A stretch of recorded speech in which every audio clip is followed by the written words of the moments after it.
Let's call in our second guest for today. We have Gabriel Young, a Democrat and Secretary of the Filipino Young Professionals. Welcome back to the show, Afternoon Delight. Gabriel, maraming salamat.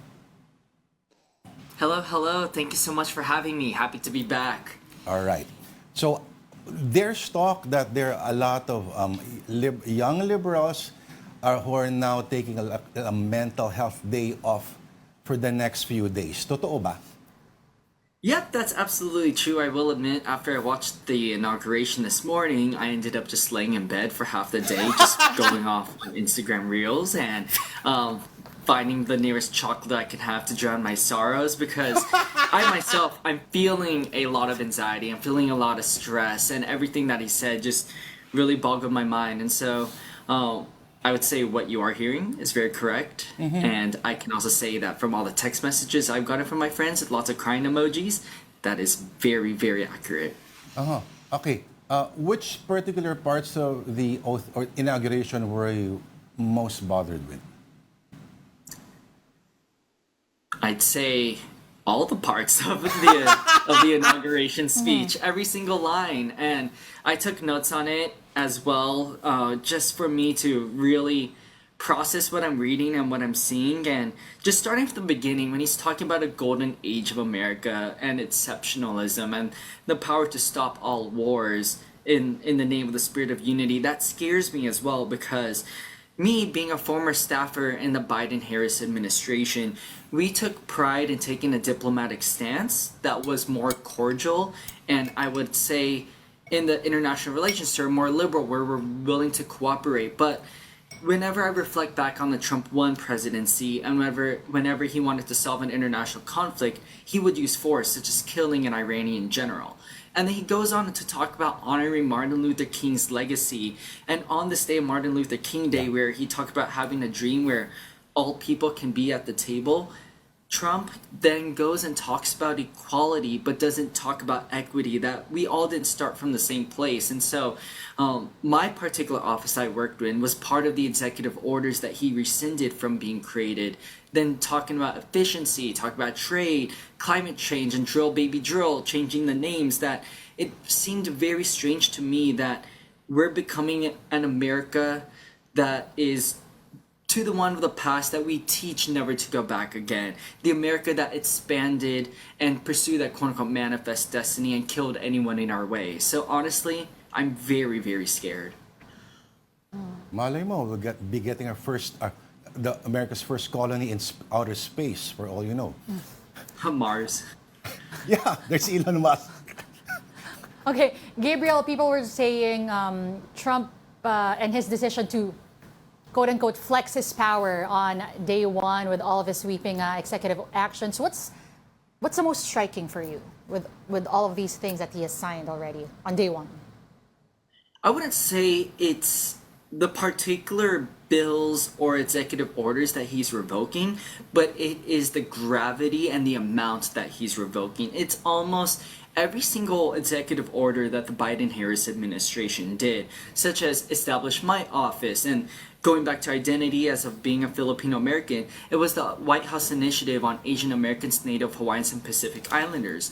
Initially under Trump 1, it was established, but then this time around, he completely eradicated it, in addition to the other White House initiatives for Black Americans, Hispanic Americans, indigenous communities, where we are really focused on doing that outreach. One thing that we saw, for example, is small business development, that our own communities here in the United States, sometimes we ask people pay in cash so you don't have to necessarily report on taxes, but they don't understand that system. And so we're the community liaisons of sorts, that particular office that goes out, and he completely abolished it out of fear of diversity, equity, and inclusion. Another thing that was striking was the repeal of so many public health programs. Just recently, he withdrew us not only from the Paris Climate Accords, but from the World Health Organization. And that was one of the most crucial organizations that helped us combat COVID, share the importance of COVID tests, and get the vaccine rollout. And now that he is championing this anti-vaccine perspective, that giving people back pay who didn't take the vaccine and were, quote unquote, to him, wrongfully terminated, seems very odd to me that we were doing it in the motivation and incentive of public health, but then he's weaponizing science and technology and continuing that division. He keeps calling himself a unifier when his own speech himself was divisive, and he didn't even acknowledge that there's an entire other side. And it makes it even more strange that jumping on social media, a lot of conservatives and MAGA Republicans are then blaming liberals and saying the liberal snowflakes are crying in the comments when we ourselves are waiting to be unified, but we're not being unified right now. So all in all, with all those executive orders, it was just spurring that division and spurring that pain that we are feeling right now, and seeing what we saw as 4 years of progress turn into 4 years of recession. No, but there's diversity naman, Gabe, di ba? You have Marco Rubio, okay, who has Hispanic roots. You have Elon Musk, who's South African. And you have Pete Hegseth, a drunk from Fox News, who's now Defense Secretary. Sino pa ba? Sorry. Oh, okay, and who cares about pulling out from the World Health Organization? There's bleach naman. You can always stare at the sun. Nako. Diba? Tapos yung mga germs na yan. Gabe, okay, a lot of people, okay, this is me just playing devil's advocate. Siguro naman daw, they're saying a second Trump administration would probably be cognizant of its lasting legacy. Unlike the first, dito raw, it's impossible naman that he would throw it all away. I mean, he would try to make, let's say, lasting history this time.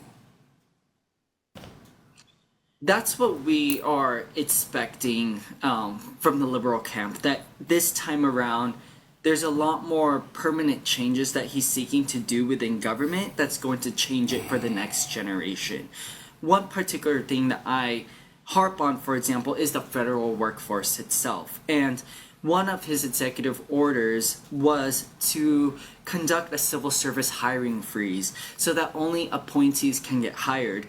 What is not known is the context behind this as well. So for those who are unfamiliar with how the government is structured, there is Schedule A, B, and then D, E. So those schedules are classifications for civil servants who get into meritocracy and bureaucracy that the Republicans love to talk about. However, because they come through meritocracy as well, there is that strong correlation, I'm not saying causation, that they also to be champions of DEI. The only schedule that is for political appointees that can be fired is Schedule C. And so, in terms of the permanence of it, Donald Trump wants to create a new classification called Schedule F that allows for civil servants who did those responsibilities for A, B, A, B, D, and E. I know it's a lot of alphabet soup, but for them to be hired and then fired at will. And these positions would be permanent, similar to the other civil service positions, versus the political appointee positions under C that come and go with the administration. And so, all in all, we're bracing for those impacts, that the next generation is going to be led by, again, a lot of MAGA Republicans. To even further that as well, I know one of the big conversations was even birthright citizenship. And so questions about legal challenges and whatnot become a reflection of what the Supreme Court is. Sadly, the Supreme Court is 4 conservative, 3 liberal, and to that, almost 1 or 2 of the liberal justices right now are getting older, meaning that if they retire, then Donald Trump has the opportunity to put 2 more conservative justices on the bench, making it for the next generation to be led by conservative leadership from all facets of government. So, all in all, this is really scary. Our government's really being controlled by one party. And I've said it before, I still do feel that it is a failure on the Democratic Party to reach certain people, but it's also a call to action for us to realize where our faults are going wrong before next year's midterms. All right. So how about that drink, Gabe? Okay. Your questions, Denise? Gabriel, of course, as Filipinos, we also want to know how this would affect the Filipino community back in the States, and how the second presidency of President Trump possibly affect us Filipinos here back home. Ako, pasingit lang. May sub-question. I'll go. How much of a shit show do you expect the whole anti-immigration campaign would be?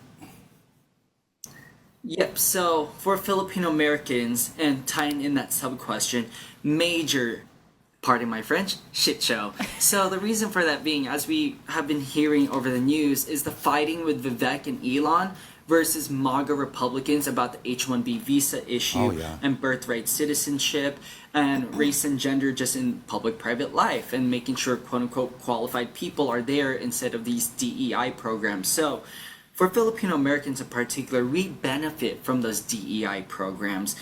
Currently right now in the federal government, there aren't a lot of Filipino Americans, sadly. There's still not a lot of Asian Americans, sadly. It's still predominantly white. And those DEI programs weren't about lowering standards, as MAGA Republicans like to harken on, but instead they were about providing leadership development to those Asian Americans, but not making it exclusive also to those white Americans who wanted to take it, or any other racial ethnic group. So all in all, it's trying to solve the inequities that were present within the communities in education to get them to the leadership positions within the federal government that they want to be. Going back to the H-1B issue and talking about leadership and building people up, that is what's bringing a lot of Filipinos also to the U.S. to immigrate. And with immigrating here, sometimes once they're already here, they also tend to have children here, which then leads to a pathway to citizenship. And so with repealing birthright citizenship, we're also denying the opportunity for Filipinos who are already here and just happen to have babies to gain a pathway to citizenship, instead of having them being at risk for being deported back to the Philippines, where they would be making more here in the U.S. just because of our stronger currency than back over in the Philippines. Now, switching it over, crossing the ocean and talk about the geopolitics of it all, how we see it right now with Ukraine and Poland, for example, is